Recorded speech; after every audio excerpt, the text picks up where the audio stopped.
Good morning, Flatirons. I am joined here today with our worship director, Kevin. He is over our entire worship program here, and so if you like what you hear, it's probably because of this guy. Speaking of what we hear, you normally lead worship from behind a drum set.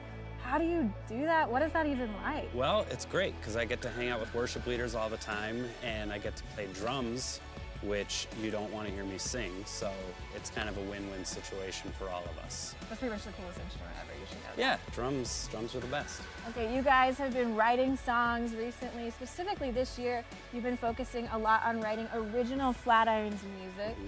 What does that even look like? How do you even get started in that? We actually started writing songs for the most part right when we went into lockdown for the whole COVID thing. We had some extra time on our hands and all of us were working from home, and it actually turned out to be a great season of questioning things. Where's the world going? What's going on here? And everyone had their own little studio space, and we kind of just started kicking out some ideas, and one thing led to another, and now we've got a bunch of songs that we've all been singing for the last couple of years. All right, for most of us, we see you guys either on a screen or sitting in these seats right now. So if there was that one thing you wish people would know about worship, what is it? I would say don't let the stage throw you off. I think one of the things everyone that's up here on stage wants is to invite everyone in the room to be a part of it, and that goes for online too. We have something to say to God, and we want to inspire you guys to jump in with us and be a part of that with us. So. If you guys want to be a part of what Kevin is talking about, we actually need volunteers for both our worship team and our production team to make this weekend happen. So if you're interested in that, you can go to flatirons.com/volunteer and see all of our opportunities right there. And right now you're going to see a sneak peek at our latest Flatirons original, Faith is Rising Up.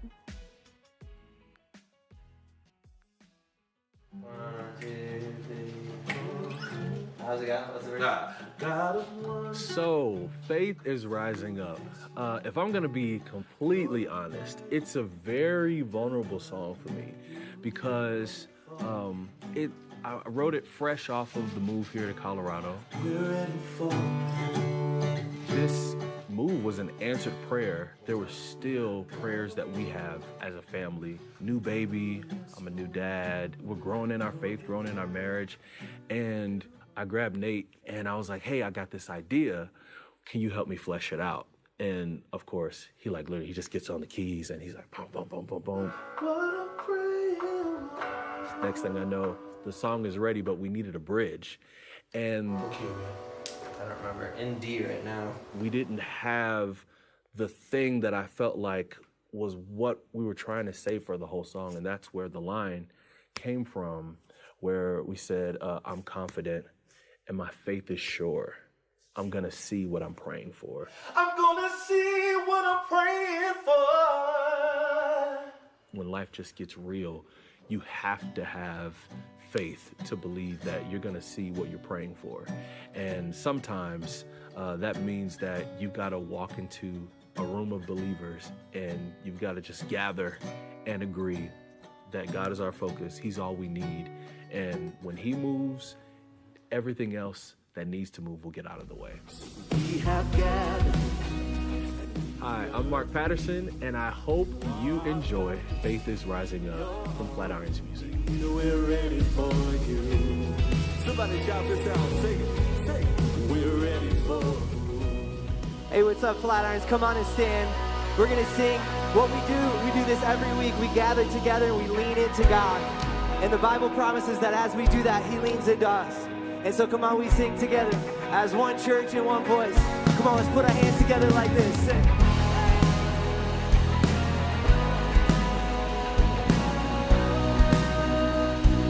We sing.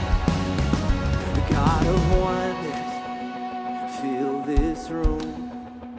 You're invited. Do what you do. You're ready for you. We're ready for a move. Come on. We have gathered. We agree. You are our focus. You're all we need. We're ready for you. We're ready for a move.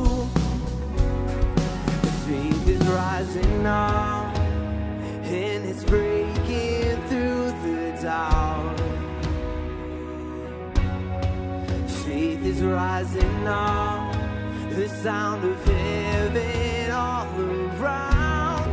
We hear it now, and faith is rising up. Faith is rising up. Faith is rising up. Faith is rising up. And we have gathered. We agree. You are our focus. You're all we need. We're ready for it. We're ready for bruise. Faith is rising up, and it's breaking through the doubt. Faith is rising up, the sound of heaven all around.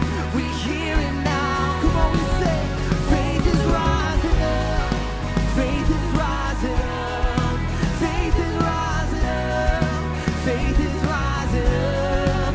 Faith is rising up. Faith is rising up. Faith is rising up. Faith is rising up.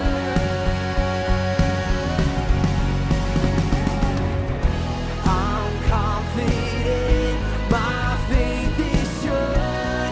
I'm gonna see what I'm praying for. Your providence holds me secure. I'm gonna see what I'm praying for.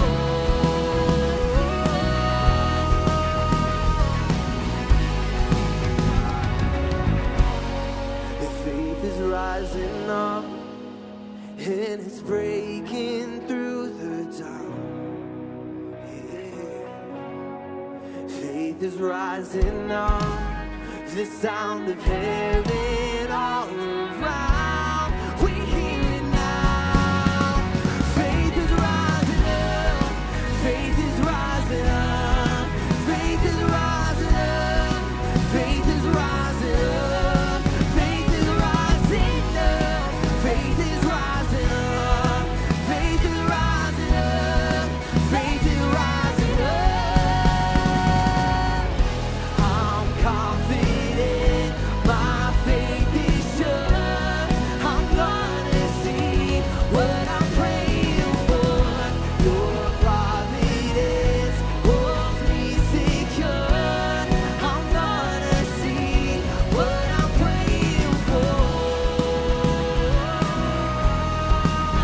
We believe you, God. You know just what we need. You know just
haunts me now.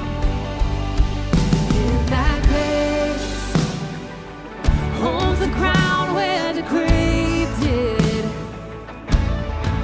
For all my shame remains left for dead in your way. You crashed those angel gates, and you left no stone unturned. You stepped out of that grave and shouldered me all the way. So here I stand, high in surrender. I need you now.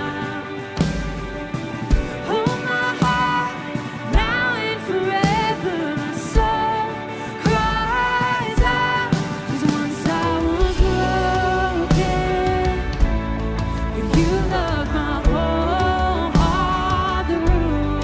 Sin has no hold on me, 'cause your grace haunts me now. Healed and forgiven. Look where my chains are now. Death has no hold on me, 'cause your grace holds that ground. Your grace holds me now. Grace holds me now. Your grace holds me now. Yes, it does. Your grace holds me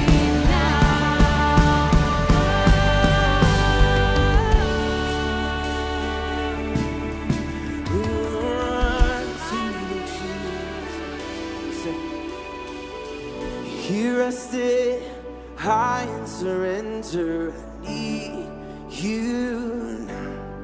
Every voice we sing. Hold my heart now and forever. My soul cries out. So here I stay, high in surrender. I need you now. Hold my heart now and forever. My soul cries out.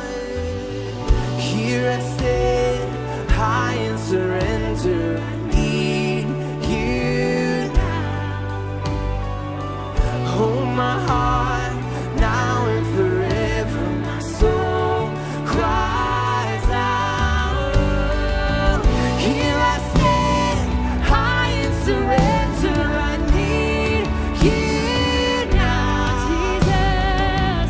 Hold my heart now and forever. My soul cries out. 'Cause once I was broken, you loved my whole heart through. Sin has no hold on me, 'cause your grace holds me now. Healing, forgiven. Look where my chains are now. Death has no hold on me, 'cause your grace holds that ground. And your grace holds me now. Your grace holds me now. Your grace holds me now.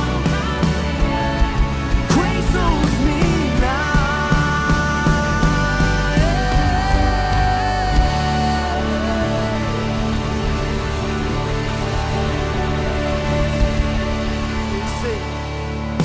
'Cause there's no prison wall you can't break through, no mountain you can't move. All things are possible. There's no broken body you can't raise, no soul that you can't save. All things are possible. The darkest night, you can light it up. You can light it up. God of revival, let all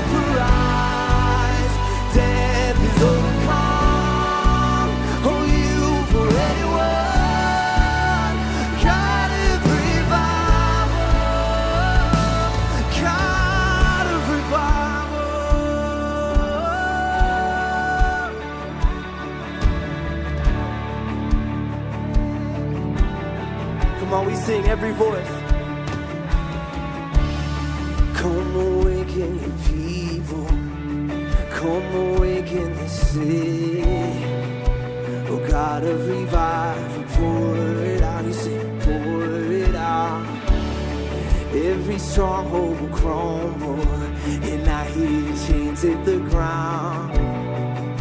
Oh God of revival, pour it out, pour it out. Come awaken your people. Come awaken this city. Oh God of revival, pour it out, pour it out. Every stronghold will crumble, and I hear the chains hit the ground. Oh God of revival, pour it out, pour it out.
a beautiful name it is. What a beautiful name it is. The name of Jesus Christ, my King. What a beautiful name it is. Nothing compares to this. What a beautiful name it is. The name of Jesus. What a beautiful name it is. What a beautiful name it is. The name of Jesus Christ. What a beautiful name it is. Nothing compares to this. What a beautiful name it is. The name of Jesus. What a beautiful name it is. The name of Jesus. What a beautiful name it is. The name of Jesus.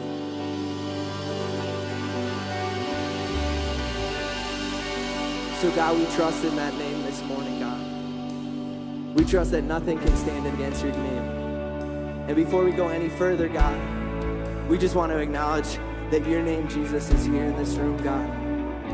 And to lift you up and to worship your name, God. If we didn't do that, then this is all noise.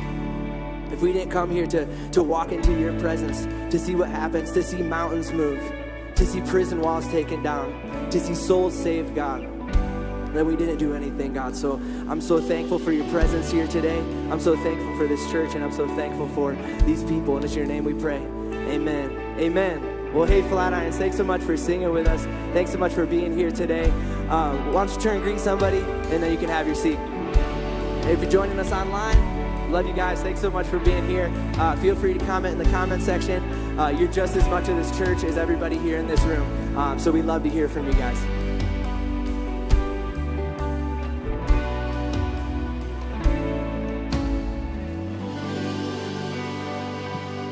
What's going on, Flatirons? How are you guys this morning? It's good to see you guys. Hey, thanks so much. Thank you so much for coming to this special Broncos prayers and healing service. We're going to have stations. My goodness. I'm joking. It's like praying that my mustache grows in fuller. Praying for them. Seriously, though, I'm so glad that you guys are here. Thanks for being here, especially if you guys are new. If you're new around here, we'd love to meet you. And so after service, before you take off, before you get your kids, come say hi. Our staff is going to be out there. I'll be out there. I'd love to meet you, get to know your name, and then we could answer any questions, hopefully, that you guys might have. So be sure, stop by and say hi before you take off. Well, today, I just got a couple of things for you, all having to do with next weekend. Next weekend, it's Halloween, so we got trunk or treat going around here. We still need some trunks. We still need candy, so it's not too late to sign up for that. But next week, we have trunk or treat at all of our campuses. If you guys want to know what times, where, when, jump on our website. You can find it there. But here at Lafayette, it's 2 to 5 next Saturday. 2 to 5 next Saturday. We can't wait to hang out. Just have a good time. Get your kids all jacked up on Mountain Dew. It's going to be great. It's going to be really fun. But I did want to say this about trunk or treat.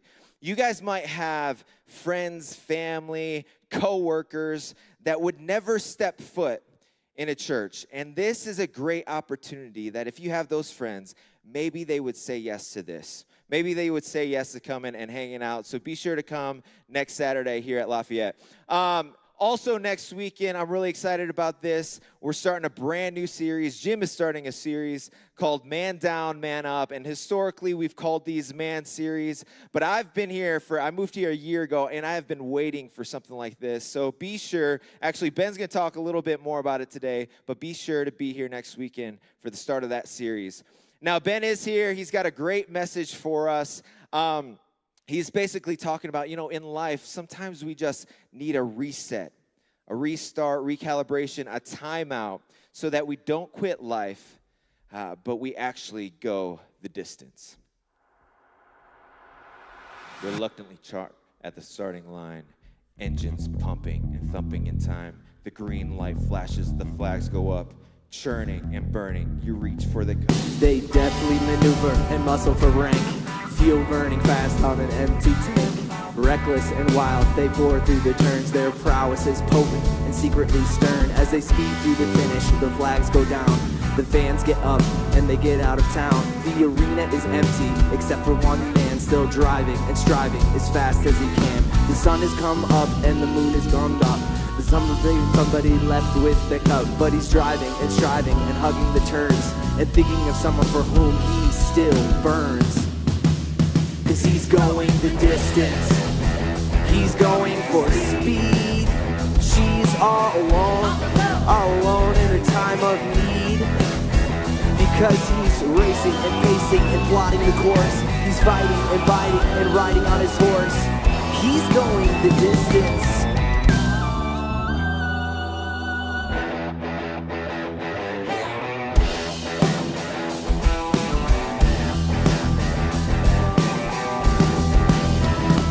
No trophy, no flowers, no flashbulbs, no wine. He's haunted by something he cannot define.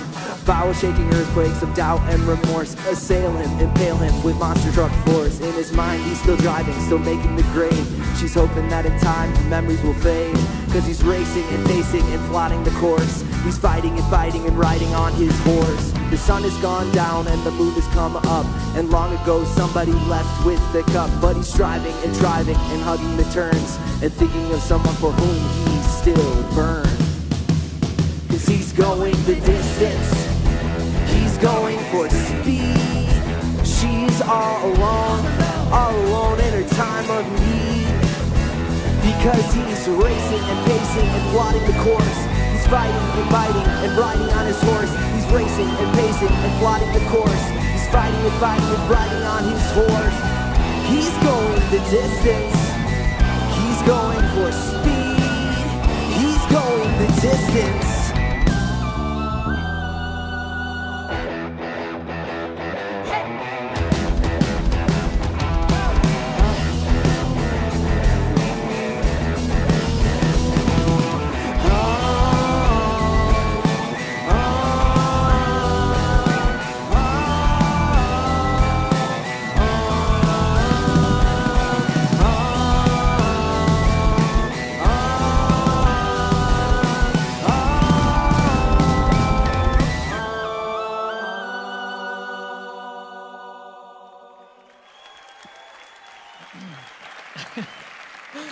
Flatirons, what's up? We good?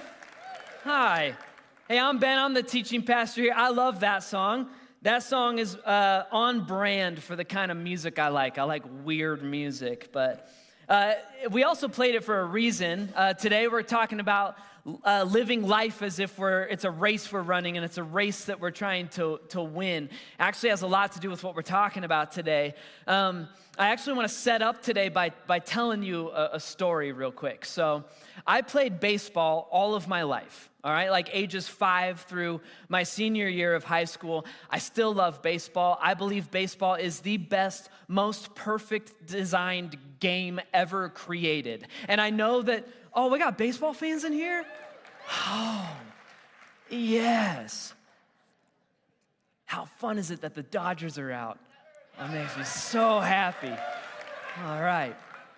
I know at the same time there's a lot of you who disagree with me about baseball. That's fine, you're just wrong. Okay? Baseball is like the aged, refined bourbon of the sports world. All right? Football's like Coors Light. I don't know what soccer is. Soccer's like drinking a White Claw or something, but to be fair, another reason I loved baseball growing up is because baseball was good for someone like me. Like, baseball's largely about reflexes and situational awareness, and so you didn't have to be tall and you didn't have to tackle anyone to play the game, neither of which I could do. But of all 13 or 14 years that I played baseball, to this day, there's only one game and one situation that I can remember like every single detail of. It was my favorite moment of my very illustrious athletic career. I want to share it with you now. All right, so this is freshman year of high school. In freshman year, I started on our baseball's JV team. We also had a small school, though, so I also sat the bench for our varsity team, just in case someone got injured or someone got sick or whatever. And in this particular game, I'm riding the bench on a varsity game, and we're playing our local rival. And we come out the game strong. In the first inning, we score like 6 runs right away. But over the next few innings, our team just keeps making stupid errors, and they're swinging to stuff like way outside the zone, and they just gave up. Right? They started playing as if they had already lost. And I'm watching this whole thing, like excruciating thing happen from the bench, just groaning. All right? Our rival crept back into the game. They take the lead. It's 7-6 now. And when that happened, our coach got furious. All right? And like most high school coaches, this guy ran hot to begin with, but he's very mad at us now. And so in between innings, he tells us all to sit down, and he's yelling, and he's stomping up and down the dugout, and he's red in the face, and he launches into this tirade. And he starts yelling at us. He starts this tirade by asking us the question, does anybody want to win this thing? Yeah, if you've played competitive sports growing up, you heard the same thing from all of your coaches. Does anybody want to win this thing? So coach launches into this tirade. He goes, does anybody want to win this thing? And he starts going on to his next sentence, but I'm a freshman, and my cognitive development is not completed yet. And so I can't tell the difference between a genuine question and a rhetorical question. And so he goes, does anybody want to win this thing? And then he starts yelling about something else, and I awkwardly interrupt him, and I raise my hand, and I go, I do, coach. Everyone freezes and stares at me like I'm an idiot, because I am. And coach is staring at me, and after a minute, he just goes, what'd you say, Footy? Footy was my nickname on all my teams. He goes, what'd you say, Footy? And then I speak up again. Less confidently this time, but I go, I said I do, coach. I would like to win this game, sir. It's very awkward. And coach just stares at me for what feels like another couple decades with this like curious look on his face until he finally speaks up. And all he says is he goes, okay then, Footy, you're in for Gibson, and get ready because you're on deck. Now, yeah, looking back, I would not have done that. And also looking back, I understand that coach was trying to teach our team a lesson. All right, Gibson was a senior. Gibson was tall, and Gibson could tackle people, and he looked like he wanted to kill me. But basically, coach, what he was trying to tell our team was essentially, I'll sub in a freshman for one of our best players because all that matters is you have to want the thing if you want to play. All right? Again, I'm a freshman. I don't understand all that nuance, so I'm like, I just made varsity. This is awesome. It's the bottom of the ninth. All right, our first batter, he knocks a triple, right into the corner, and then it's my turn to hit, and I'm walking up to the box, and something happens, like fear, crippling fear sets in, right? Because I'm like, holy crap, I just told our team that I was going to win this thing for them. If I strike out right now, it's going to be so embarrassing. They'll never stop talking about it. I got terrified. And if it wouldn't have been more embarrassing to just walk back to the dugout and say, never mind, coach, I would have done that. But instead, I had to like overcome all of this fear and all of this pressure, and I had to just step into the box ready to swing. And what ended up happening, much to my surprise, is that I helped our team win the game. I get in, oh, thank you. I'll show you game film sometime. I get into the box, and my third base coach, he's tugging on his ear. That means sack bunt. And so I bunt, and I lay down this beautiful bunt, scores the tying run. I actually make it to first. I later steal second. I take third on an error, and then I get knocked in for the winning run. It was this awesome moment. Coach, shocked, right? Pretty sure he soiled himself. And then the whole team, it was awesome. They all chanted, Footy, Footy, the whole bus ride home, everyone except for Gibson. It was awesome. Now, side note, I think it's hilarious that I told you a sports story where I'm the hero. I promise that's the only one I've got.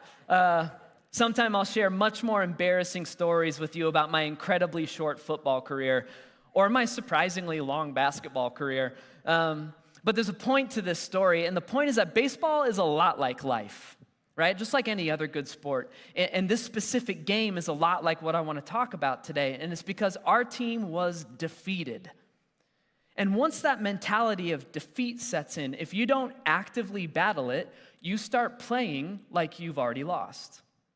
And you start making dumb mistakes, and you lose focus, and you convince yourself that you just can't win this one. And of course, once you start playing like you've already lost, what happens is you end up losing. And so our coach had to take like a little mini timeout, and he had to give us the speech that coaches have passed down from generation to generation all over the world. He had to shake us out of the mentality of defeat and ask us, does anybody want to win this thing? And the second I raised my hand, he said, okay then, get up. Get up off the bench and get into the game. And this weekend, we're going to take a timeout. All right, for just 1 week before we jump right into the next series, because I want us to ask ourselves the very same question. Does anybody want to win this thing?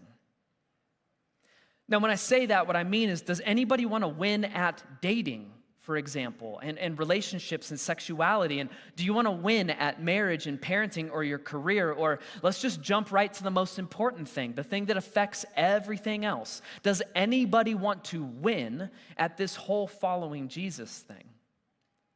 And I think most of us would say yes.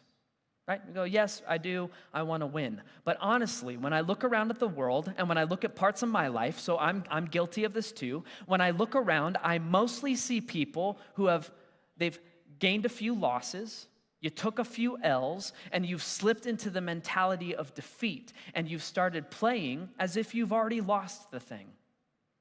And we're not sitting on the bench, like in my story. Instead, we're sitting on the couch with our phones or with our TVs, and we're telling ourselves, like, I don't even know how to begin to fix my marriage or my addiction or my loneliness, and so I'm just gonna mail it in, right? Like, I'd rather binge watch Netflix until I feel numb than figure out how to begin winning at my marriage. And then we lose focus, and we start making dumb mistakes, and we convince ourselves that we just can't win this thing, and so we're sitting on the couch, and we're playing like we've already lost the thing. We gave up. And at the same time, I get it. Because it's terrifying to raise your hand and say, put me in, coach. What I mean is, it's scary to tell your spouse, for example, and go, hey, listen, we've been drifting apart, and I haven't done anything about that, but I want to get back in the game, and I want to help our team, like Team Ben and Allie. I want our team to win. That's scary. It comes with fear. It comes with all of a sudden a pressure that you got to deliver, man. It's scary.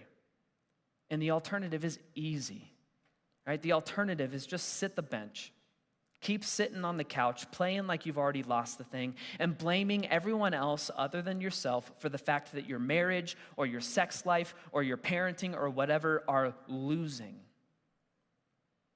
And I don't know about you, but I would much rather risk fear by jumping into the game than risk failure by sitting on the bench. And so I'll ask you one more time, does anybody want to win this thing? Oh. Well, then I'll pray and go home, guys. I wrote a whole talk here to convince you of that.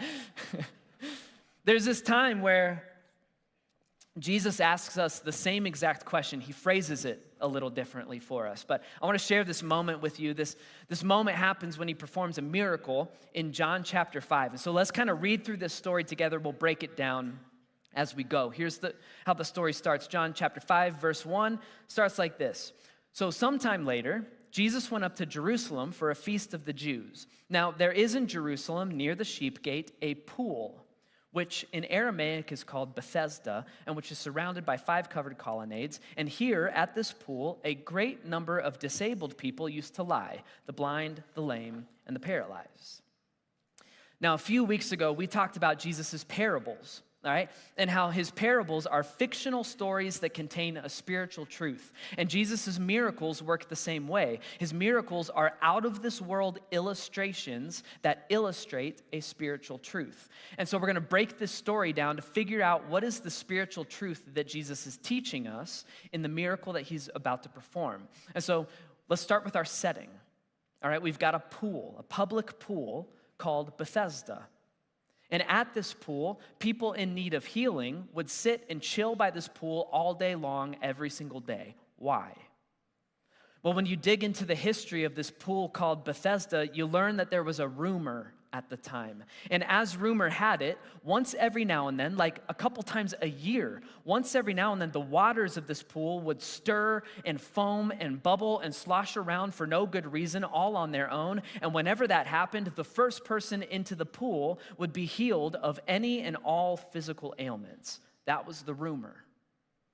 All right, so these people sitting at the pool of Bethesda, they're waiting for a magical fix to their problem. Right? They're basically crossing their fingers and they're wishing upon a star, and it sounds ridiculous, but before we laugh at them, we have to realize we do the exact same thing today. You know, for example, we've got multiple credit cards and we keep spending this magical money that we didn't earn to begin with, and then we miss a few payments, and that's when you really start to feel that interest rate, but then we keep swiping the card anyway. Why? Well, because it'll all work out eventually, right? That's what we tell ourselves. Like, we're crossing our fingers and wishing upon a star. Like, one day I'm going to win the lottery, and the first thing I'm going to do is pay off all of this debt, right? That's what I tell myself. Like, if I win the lottery, I'm going to become very responsible with my money all of a sudden. Right? Or another example, like our sex life is a train wreck, and we know it. All right, we've been hurt, or we've hurt other people, and we can't count the number of people we slept with, but we can count the number of people we've loved. It's 0. But what do? We just keep swiping right? We're just crossing our fingers and wishing upon a star, like one day Tinder will help me find my soulmate. And it's not true.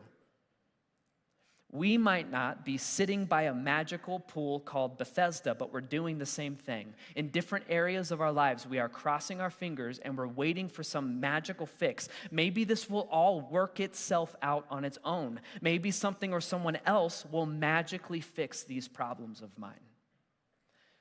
That's what's happening at the pool of Bethesda. It's a group of people who are in the mentality of defeat. They have suffered for a long time, and they don't know what to do about it anymore. And so they've started playing like they've already lost. They're crossing their fingers, wishing on a star. Maybe there's a magical fix for my problems. All right, back to our story.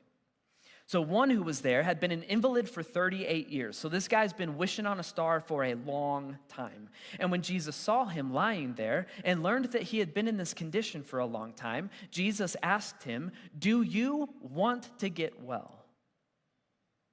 Now this moment is fascinating to me, because I'm pretty sure it is the only time that Jesus asks someone if they want to see a miracle in their life.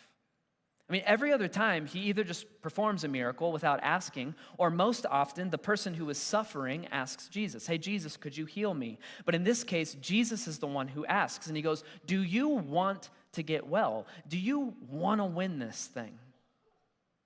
Now, this guy has been sick for 38 years, and so the answer is, of course, yes. Yes, I want to get well. At the same time, though, this can't be a dumb question from Jesus. Jesus never asks dumb questions. He asks meaningful questions. And so why is this question meaningful? Well, remember, he's standing at this public pool, and he's surrounded by this crowd of people who are defeated, and they're playing like they've lost, and they're waiting for a magical fix to their problems. And so when Jesus asks this, I think what he's implying is, do you want to get well? Because it doesn't look like it by the way that you're living your life. Do you want to win this thing? Because it doesn't look like it by the way that you're sitting the bench. Next part, here's how the man replies. "Sir," the invalid replied, "I've got no one to help me into the pool when the water is stirred. Like, when I'm trying to get in, someone else goes down ahead of me." This is a very common response for someone who feels defeated and is playing like they've already lost. When confronted with the fact that your life isn't doing too well, you want to respond with blame. This guy plays the blame game. My life isn't what I want it to be, but that's not my fault. And honestly, we see the blame game everywhere right now. Just get on Facebook. All right? I got on Facebook the other day and I saw, this is a true example, in like one 5-minute session of scrolling through Facebook. I don't know why I do it to myself, but I'm doing it. And I saw COVID, as an example, was blamed on Trump. It was blamed on Biden. It was blamed on unvaccinated people. It was blamed on vaccines. It was blamed on China. And in one case, it was blamed on the state of Florida. That's the only one where I'm like, maybe. Got some strange rangers down there. We've got this society that's like conditioned to point fingers at other people and other movements and other political parties and blame other people for their own problems because it's easy to sit the bench and blame other people. And it's risky to get up off the bench and jump into the game and do something constructive with the problem that you're facing. But the blame game doesn't fix anything. And it doesn't help us find solutions, and it doesn't end in healing and unity. It keeps us separated and stuck, and I see the blame game everywhere, and I think it's important, and I think it's worth paying attention to. Have we let the blame game filter into our personal lives? Because the chance is, if you're playing the blame game all the time, you're probably playing like you've already lost. If you're saying stuff like, my marriage is on the ropes, but that's not my fault, that's her fault. Right? Or my anxiety's through the roof, but that's my kid's fault. And I'm exhausted and I'm burnt out, but that's my boss's fault. And I'm lonely and disconnected, but that's my generation's fault. To any of us playing the blame game right now, I would ask you the same question that Jesus asked. Do we want to get well? Because it doesn't look like it by the way that we're pointing fingers and blaming other people. And so Jesus says, do you want to get well? And the man responds with the blame game. He's not making Jesus' job any easier. But what's nuts is that even though this guy is defeated, he's playing to lose, he's waiting for a magical fix, and he's blaming other people for his problems, even though this guy's doing all of that, Jesus heals him anyway. Look at this, next verse. Then Jesus said to him, get up. Get up, pick up your mat, and walk. And at once, the man was cured, and he picked up his mat, and he walked.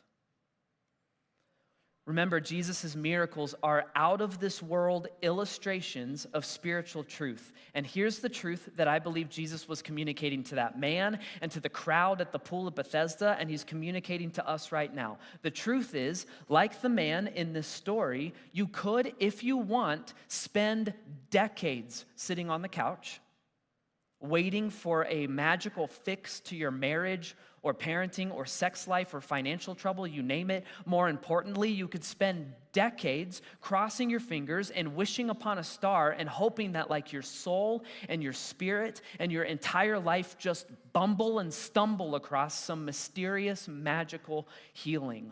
Or you could just ask Jesus and be healed. The risky thing with asking Jesus is that he is not a magical fix either. He's not going to look at your life and go, oh, thanks for asking. Boop, now your marriage is perfect. That's not how he works. And he's always going to reply to us the same way he replied to this man. He's going to ask us the same question. Do you want to get well? Like, does anybody want to win this thing? And if you say yes, his reply is always the same. He's going to say, okay, then get up. Get up. Pick up your mat and start walking. Stop crossing your fingers, waiting for a magical fix. Stop pointing fingers, blaming other people for your life. Just get up. Jesus is saying, get off the couch and start living like I told you to, because I promise my way of life is simply better for you. Jesus is telling us, if you want to get well, get up. And to be clear, I'm not saying pull yourself up by your bootstraps and put a smile on your face even though nothing is okay. I'm not saying that. Instead, I'm saying get off the couch, stand up straight even though you feel defeated, and start walking, meaning take one step in the direction that you already know Jesus wants you to go. Take that first step in your marriage or parenting or friendships, whatever. You already know the one thing you could do today to start improving that part of your life and being more like Jesus. So do it. If you want to get well, get up. Stop playing like you've lost and start playing to win. There's this great moment where a guy named Paul, he says the exact same thing. He says, play to win. And he says this in a letter that he wrote to a bunch of Jesus followers who lived in a place called Corinth. And Corinth was home to the Isthmian Games. At this time, the Isthmian Games are second only to the Olympics in like popularity and esteem and all that. And so Paul knows he's talking to sports fans, and so he uses a sports metaphor. And he says this, he goes, do you not know that in a race all the runners run, but only one gets the prize? run in such a way as to get the prize. Paul says if life is like a race, you should play to win. All right? Okay, how do we play to win? Well, I know it's certainly not by sitting on the sidelines with the mentality of defeat, blaming other people for why you're sitting this one out. Instead, it's going to take work, which is exactly what Paul says next. Next verse, he says, everyone who competes in the games goes into strict training. All right, so playing to win is going to take training. He goes, they do it to get a crown that will not last. You would get like a floral wreath if you won an Isthmian game. So he goes, they do it to get a crown that won't last. We do it to get a crown that will last forever. Like a life with Jesus is an eternal prize. And then he goes, therefore, I do not run like a man running aimlessly, and I don't fight like a man beating the air. So playing to win is going to take focus. He goes, no, I beat my body and I make it my slave. So playing to win is going to take self-discipline. And he goes, I do all that so that after I have preached to others, I myself will not be disqualified for the prize. Paul says, play to win. Get up off the couch and get into the game. Paul is saying the same thing that Jesus said. If you want to get well, get up. How do we do that? Well, playing to win, like Paul said, is going to take focus. It takes focus. What are you aiming at? When it comes to dating, if you're dating right now, like what are you aiming at? When it comes to marriage or parenting or your career, what are you aiming at? If you can't answer that question, if you can't articulate and see the bullseye, you're not going to hit it. And Jesus goes, I can help you come to the right conclusions and give you the right bullseyes and the right goals for all the most important parts of your life. Playing to win is going to take focus. Playing to win is going to take self-discipline, and that's just true of everything. Right? If you want to lose the weight, you've got to eat differently. If you want to gain the muscle, you got to go to the gym. If you want to get an A, you've got to hit the books. And it's not different with a life with Jesus. It takes self-discipline. Like that's the entire point of the 35-day challenge we just did together, to build new disciplines into our life. Playing to win takes focus and self-discipline, and it takes training. It takes time. You won't lose the weight or gain the muscle overnight. You've got to go through a training program for a consistent, sustained amount of time. In the same way, a life of following Jesus is like a spiritual training program. It's going to take time, but I promise you're going to see change. See, I believe that Jesus is looking at us and he is asking us the same question that he asked the crippled man. And he's specifically asking any of us who feel defeated, or those of us who are crossing our fingers and waiting for our problems to fix themselves, or any of us who are pointing fingers and blaming other people for our problems. He's asking us, do you want to get well? And if the answer is yes, then he's going, okay then, if you want to get well, get up. Get off the bench and get into the game. Jump off the couch and jump back into the most important areas and relationships of your life, and do it with focus and self-discipline and training. Let me give you a few ideas of how you can kind of get off the couch and get off the bench and jump back into the game and play to win. All right, the first one applies to everyone listening and everyone in this room right now. If you want to play to win, jump back into church around here, right? And some of you, let me explain this, because some of you are going like, well, I'm here, aren't I? So I did jump back in. It's like, yeah, kind of, but that's not quite what I'm talking about. Flatirons was never meant to be a show. It was never meant, I know it looks that way sometimes. We certainly have our fair share of haters who believe this place is like a weekly concert and a TED Talk. But that's not the heart behind our church. It's not the goal of our church. The goal of our church is to hear from Jesus and form community with each other. Our church is called Flatirons Community Church. That's the goal of this place. Is to team up so that we can engage in focus and self-discipline and training together. The goal is to get encouragement from one another and then get guidance from Jesus so that we can play to win. And what we do on the weekend, it's just like our weekly timeout. Let's huddle up, let's connect with each other, let's encourage each other, and then let's hear the words of Jesus and put them into practice so that we can get back out on the field and play to win. And so that's one thing you could do if you want to start playing to win. Jump back into church here or for the first time. And I don't just mean attend. I mean, hear the words of Jesus and put them into practice, and then get involved in community here, like join a small group or start a watch party at home in your house or volunteer somewhere. These are all awesome ways to make a big church feel small so that you can be in community. Jump back into church. But then I want to give us 2 more ways that we can get off the bench and jump back into the game and play to win. And there are 2 options for 2 very specific groups of people. It's 2 things that we're about to do together here at Flatirons that I'm very excited about.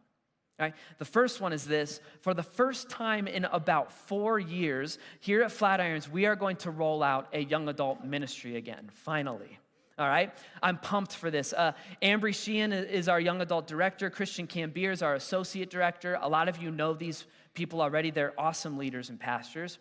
And for the last few months, Ambry and Christian have been working their tails off to design a young adult ministry that is created both by and for the young adults in our community who call this place home. And so they've been getting focus groups together, and they're asking questions like, what do you need from us as your church? What can we do for you and provide for you? And they're living in community with these people. And I've had the honor and privilege of getting to be involved in all of that. And the number one thing that we've learned from you is that the average young adult here at our church is dying for 2 things. All right, the first thing you're dying for is you want to get connected in meaningful relationship with other people who are following Jesus and playing to win. And the second thing is you need the freedom to ask some really big, like almost existential questions about faith and Jesus and life in general. And so together we're going to make that happen here. All right, our young adult ministry is designed for anyone ages 22 to 30. Right away, some of you are going like, well, dang it, I'm 20, and I'm in college, so what is there for me? Well, a few weeks ago, Jim brought Carl up on the stage, if you remember that. He's our new Next Gen pastor. Next Gen means cradle to college, and so if you're in that college age range right now, I'm asking you to trust me and hang tight. Carl is actively working on a college ministry. You'll hear about it soon. But the reason we picked 22 to 30 is because after talking with you, we realized there's a unique challenge to this age range, and specifically in this generation.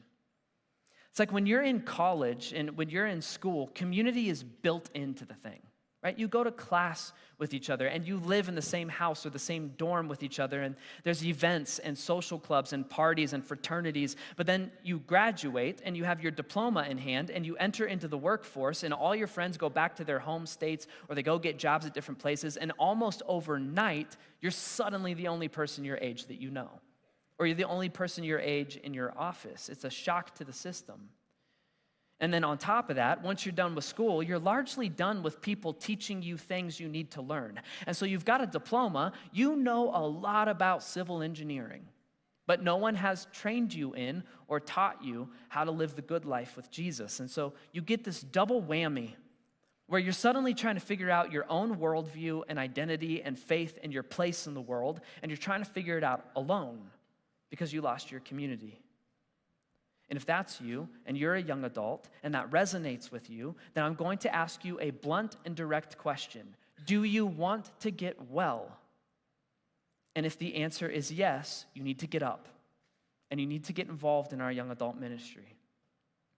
At all of our campuses after this, you can head out to the lobby, look for people wearing these shirts. It's that color with that logo. These are our young adults, and you can go out and get more information from them or just talk to them and meet a friendly face.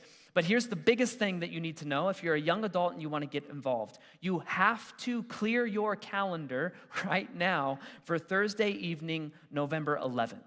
All right, you can scan that QR code to get more information, to get connected. But November 11th is our first official young adult gathering, and you just can't miss it. All right, we're going to get together at the Denver campus. You're going to meet Amber. You're going to meet Christian. I'm going to teach at the thing, and we are going to begin honoring our promise to you, which is we promise to give you community that you can thrive in, and we promise to tackle life's biggest questions together. November 11th, 7 p.m. at the Denver campus. Do not miss that. All right, one more thing, and then we'll pray and get out of here. And this one's for the men in the room. All right, for the men in the room, if you want to get up off the couch and jump back into the game, then to put it bluntly, you need to commit to being here for the next 5 weeks. And that is because, again, for the first time in years, next weekend, Jim is going to kick off our Man series. It's 5 weeks long. It's called Man Down, Man Up, and it's basically an extension of what we started talking about today. What I mean by that is the fact is for most of us men, life has knocked us down, right? Marriage, parenting, career, dating, whatever, you name it, it laid us out flat. Honestly, that's just the reality of being a human being. And oftentimes, it's especially reality for men. But for the next 5 weeks throughout our Man series, we're basically asking the same question that Jesus asked us today. Like, do you want to get well? I can't answer that for you. You're your own man. Do you want to get well? Do you want your marriages to get well? Do you want your parenting to get well? Do you want your sex life to get well? Do you want your spiritual, emotional health to get well? Like for the men in the room, does anybody want to win this thing? Do you want to lead or bulldoze? And do you want to protect or infect? Do you want to lift your people up or tear them down? Like, do you want to step into healthy, God-designed masculinity, or are you going to mail that one in too? And I know that our world says that masculinity is toxic. I just call BS, right? There are some versions of, I wouldn't call it masculinity, but there's like distortions of masculinity that are unhealthy. Jesus would call them unhealthy. But at the same time, God-designed, Christ-centered masculinity is not toxic. And actually, I believe that the world is waiting on it.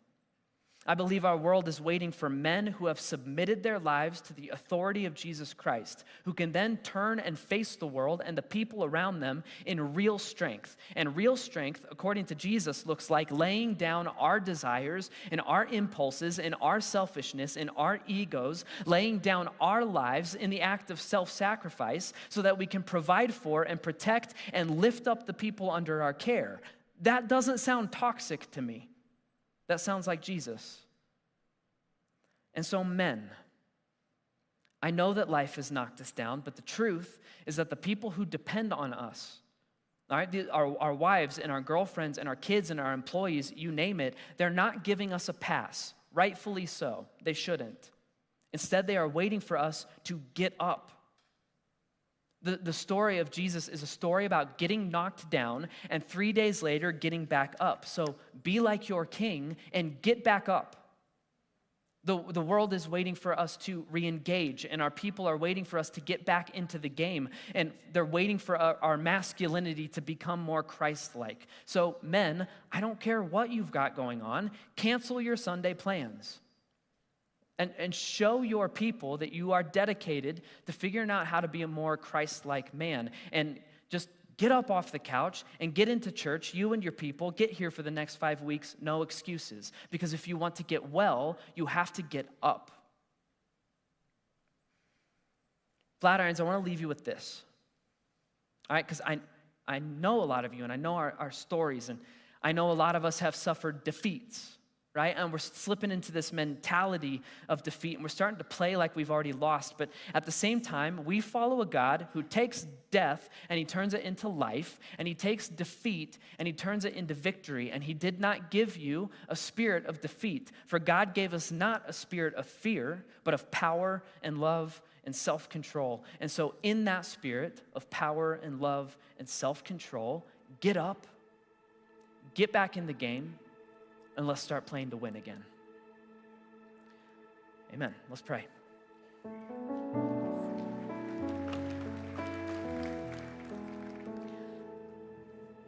God, thank you for this message today. Thank you for what Jesus is teaching us in all of our hearts right now. God, there are a lot of us who feel defeated. We felt defeated for a long time. Maybe we didn't even really know how to pinpoint it. And today we're going, oh yeah, it's defeat. I feel defeated. And once you get into that mentality of defeat, you just start playing like you've already lost, and then you just start actually losing. And so for any of us who are sitting in this room or any of our campuses or watching online, and if we feel defeated, God, I pray that you would encourage us. You didn't give us a spirit of defeat. You gave us a spirit of power and love and self-control. and you love us enough to say, hey, I'm not gonna fix your problems for you. I'm not your helicopter parent. Instead, I'm gonna heal your soul. I'm gonna heal your spirit. And when it comes to the life around you and the relationships around you, I'm gonna tell you to get up and follow me. And you're gonna see change. God, would you encourage us to live that way? Would you encourage us to pick up our mats and start walking and start following you and get back into the game? God, for any of the young adults who are listening to this right now, I'm thankful for this ministry coming up. God, would you put in their heart that desire to have that kind of community and the desire to ask those kind of questions and figure life out, God? Would you get them there November 11th? And then for any of the men who are listening to this right now, or even the ones who didn't listen to this, God, I pray for those men, like, would you give them something in their heart and their head that's like, maybe I should go back to church next week. God, your version of masculinity is not toxic, it's healing. And it's a balm to the world around us, but we have got to place ourselves under your authority, or we end up doing damage. So for the next 5 weeks, would you get the men in this room to lean in and to listen to you and to place ourselves under your authority so that we can heal the world around us? God, I love you very much. I thank you for all the stuff we have coming around the corner here at Flatirons. I thank you for today and this room and this people. And ultimately, I thank you for Jesus Christ. And it's in his holy name that I pray. Amen.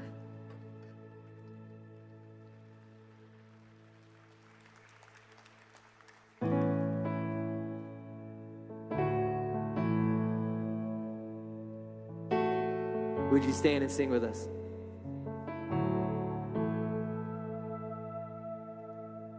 People come together, strangers, neighbors, our blood is one.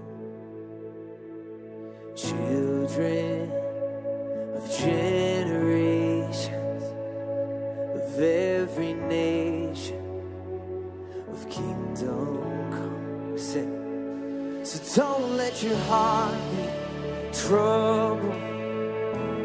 Hold your head up high, don't fear no evil. Fix your eyes on this one truth. God is madly in love with you. So take courage, hold on, be strong. Remember where help comes from.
is Jesus.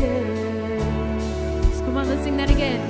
So swing wide, all you heavens, let the praise go up as the walls come down. All creation, everything with breath, repeat the sound. All His children, clean hands, pure hearts, good grace, good God. His name is Jesus. So swing wide, all you heavens, let the praise go up as the walls come down. Oh, creation, everything with breath, repeat the sound. Oh, His children, clean hands, pure hearts, good grace, good God. His name is Jesus.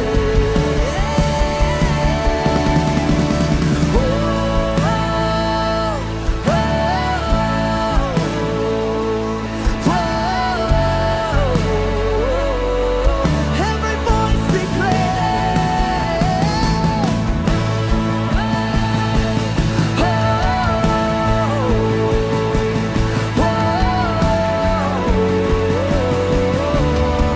swing wide, we say.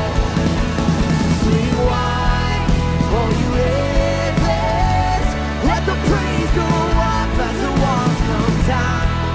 Oh, creation, everything with breath, repeat the sound. All His children, clean hands, pure hearts, good grace, good God. His name is Jesus. Come on, we sing His name. Jesus, our redemption. It's our salvation. It's in His blood. Jesus, light of heaven, and friend forever. His kingdom come. Come on, let's lift up a mighty shout of praise in this place for the name of Jesus, the name above all other names. Hey, Flatirons, thanks so much for being with us today. Thanks for leaning in. Thanks for singing with us. If you need prayer for anything at all, we have a great prayer team that meets right up here. So feel free to come forward and pray with us. Other than that, we'll see you next week for Man Down, Man Up. Love you guys.